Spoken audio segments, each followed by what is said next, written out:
জটা কেটে গলায় ঘাড়ে কোপ মেরেছে, লজ্জা রাখার জায়গা নেই। মমতা আর তার চোর ভাইপোর যে ছবি দিয়ে গেটগুলো সারা বছর ঝুলে থাকে, ওদের কোন বাবার অনুমতি নিয়ে করে ওরা? রামনবমী তো বিজেপির প্রোগ্রাম। ফালতু লোকের কথা বলবেন না তো আমার সামনে। আমি যখন তৃণমূল কংগ্রেসে ছিলাম তখনও আমি সনাতনীদের স্বার্থে লড়াই করেছি। সনাতনের অপমান মানবতার অপমান। জটা কেটেছে, গলায় ঘাড়ে কোপ মেরেছে, এ লজ্জা রাখার জায়গা নেই। এখানে তো মুনি ঋষি সন্তদের ভূমি পশ্চিমবঙ্গ। এখান থেকে স্বামী বিবেকানন্দ তো গেরুয়া বসন করে পৃথিবীতে ভারতের স্থান সুউচ্চে তুলেছিলেন। এখানেই তো শ্রী চৈতন্য দেবের ভূমি, এই মাটি।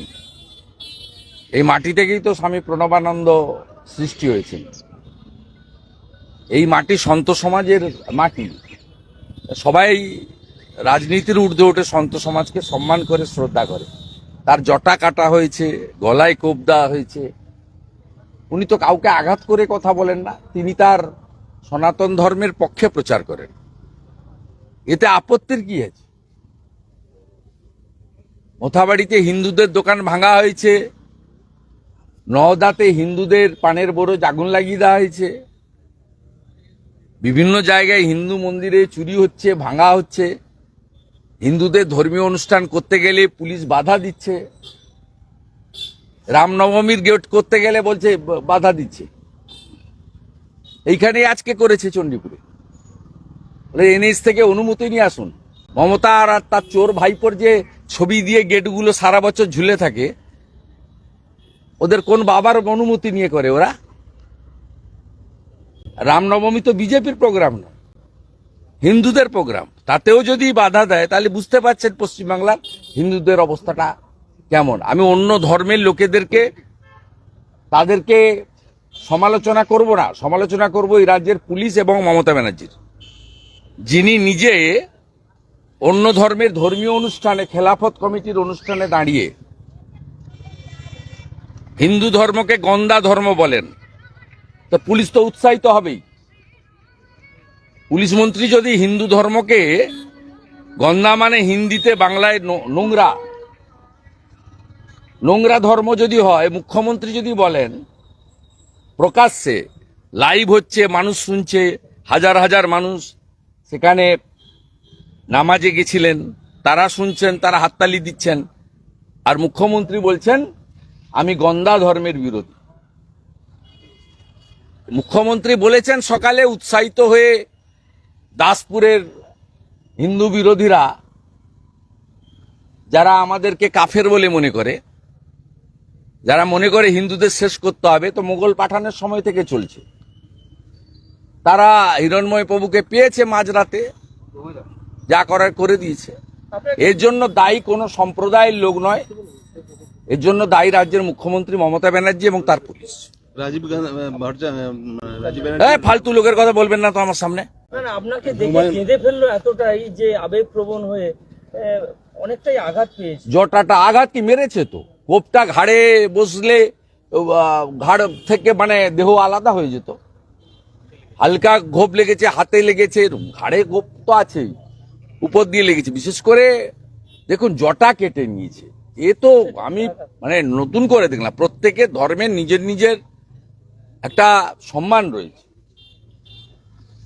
প্রত্যেক ধর্মের একটা নিজস্ব সম্মান রয়েছে, রীতিনীতি রয়েছে। এখানে এইভাবে পশ্চিমবাংলার মাটি, যেখানে মুনি ঋষি সন্তদেরকে লোক সম্মান করে, যেখানে তিনটি আন্তর্জাতিক সংগঠন, সনাতনী সংগঠনের, মানবতাবাদী সংগঠনের হেডকোয়ার্টার, রামকৃষ্ণ মঠ ও মিশন স্বামী বিবেকানন্দ প্রতিষ্ঠা করেছিলেন, তার আন্তর্জাতিক হেডকোয়ার্টার হচ্ছে বেলুড় মঠ। স্বামী প্রণবানন্দ ভারত সেবাশ্রম সংঘ সৃষ্টি করেছিলেন, তার আন্তর্জাতিক হেডকোয়ার্টার হচ্ছে বালিগঞ্জ।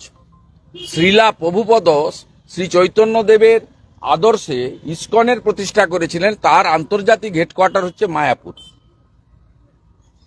এবং এইখানেই যদি সন্ত সমাজ তারা এইভাবে আক্রান্ত হন, তাদের জটা কেটে নেওয়া হয়, তাহলে পশ্চিমবাংলার সাধারণ মানুষ, মা বোনেদের নারী সুরক্ষা তো আগেই গেছে, হসপিটালের মধ্যেই অভয়াকে প্রাণ দিতে হয়েছে।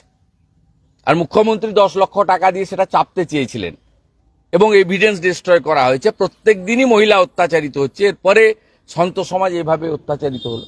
আমি উনার সুস্থতা, কালকে রাত্রি 3টায় আমি মাঝরাতের পরেই আমি আমার ঘুম মানে 2টোর পরে আমি মাঝে মাঝে রাতে মোবাইল ফোনে হোয়াটসঅ্যাপ চেক করি। আমি মনে করি কাউকে না কাউকে জেগে থাকা বা নজর রাখা দরকার আছে। আমি চেষ্টা করি আমার সীমাবদ্ধ ক্ষমতার মধ্যে। আমি 3টের সময় এটা দেখেছি, এখানে যে আমার অফিস রয়েছে তমলুকে, সেখানকার যারা স্বেচ্ছাসেবক রয়েছে তারাই রাত্রিবেলা এখানে ভর্তি করে দেয়। তো সকল ব্যবস্থা সকালের ভোরের মধ্যেই করা হয়েছে। উনি এমনি এখানকার ডাক্তারবাবুরা খুব কেয়ার নিয়েছেন। তাদের সকলের একজন সন্তের প্রতি, যিনি তার কৃচ্ছ সাধন, ত্যাগ, শৃঙ্খলিত জীবনযাপন, আহার থেকে শুরু করে তার সবটাই সাত্বিকতায় মানে পরিপূর্ণ।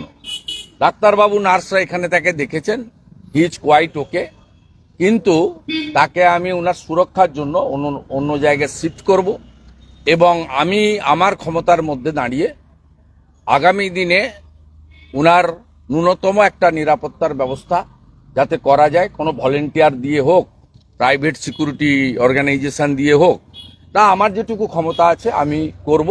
কেন্দ্র বা রাজ্য সরকার সিকিউরিটি দিবেন কিনা সেটা তাদের প্রোটোকলের মধ্যে পড়ে, সেটা তিনি আবেদন করলে তারা বিবেচনা করবেন।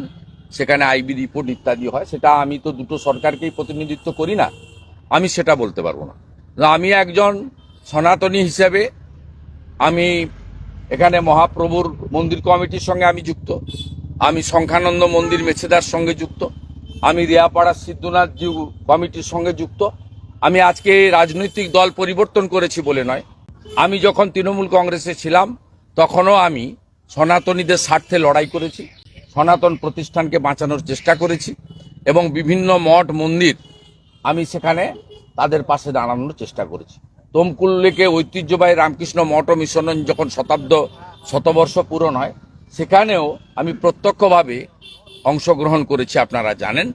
এবং মহাপ্রভুর মন্দিরে চৈতন্য রিসার্চ সেন্টার থেকে মা বর্গভীমা মন্দিরে পুষ্করণী সংস্কার থেকে শুরু করে এখানকার ঐতিহ্যবাহী সমস্ত সনাতন সংগঠনকে বা পরিকাঠামোকে শ্রীবৃদ্ধির করার কাজ করেছি। তাই আমি আমার দায়িত্ববোধ থেকে, আমি একজন সনাতনী, আমি আমাদের প্রভু হিরণময় প্রভু ইনি সত্য কথা বলেন, সনাতনের পক্ষে বলেন, অত্যাচারের বিরুদ্ধে বলেন, পশ্চিমবাংলার সনাতন হিন্দু সমাজের যে দুর্দশা তার বিরুদ্ধে সোচ্চার প্রতিবাদ করেন।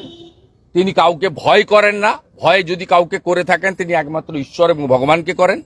তাই সেই প্রভু যার গলায় তুলসী রয়েছে, মাথায় শিখা জটা রয়েছে, যিনি ধুতি পরিধান করেন, যিনি সম্পূর্ণ সাত্বিক আহার গ্রহণ করেন, তিনি ভাগবত কথা প্রচার করেন, বেদ উপনিষদ গীতার কথা প্রচার করেন, রামায়ণ মহাভারতের কথা প্রচার করেন, শ্রীকৃষ্ণের রাধা মাধবের কথা প্রচার করেন, তার এই দুর্দশা, তার এই আক্রমণের আমি তীব্র নিন্দা করি।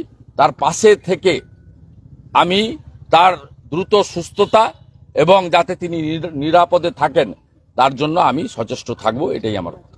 হুমায়ুন কবির হাতে গীতা নিয়ে বলেছেন আমরা প্রোটেকশনও পেয়েছিলেন, পুলিশ প্রোটেকশন, তারপরে এই হামলা।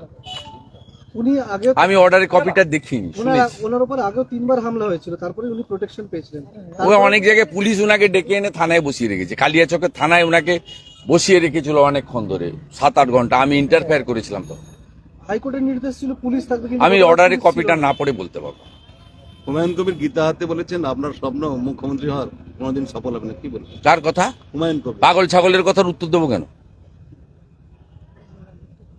পাগল তো একটা, ওর কথার কেউ উত্তর দেয়নি। ওর মালিক মমতা ব্যানার্জিকে আমি হারিয়েছি, ও নন্দীগ্রামে এসেছিল, এখানে হারিয়েছি, এরপরে ভবানীপুরে আবার হারাবো 26 সালে। দাদা, পাথর প্রতিমাতে ফের বিস্ফোরণ।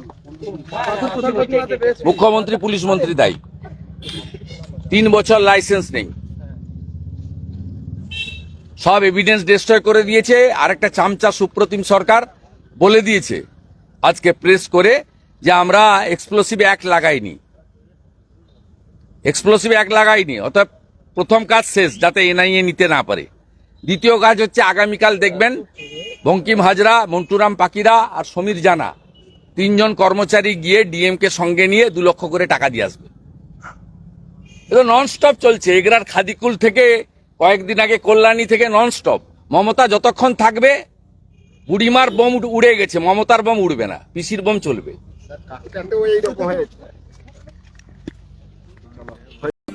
বাংলা হান্টের আরও খবর দেখতে নজর রাখুন।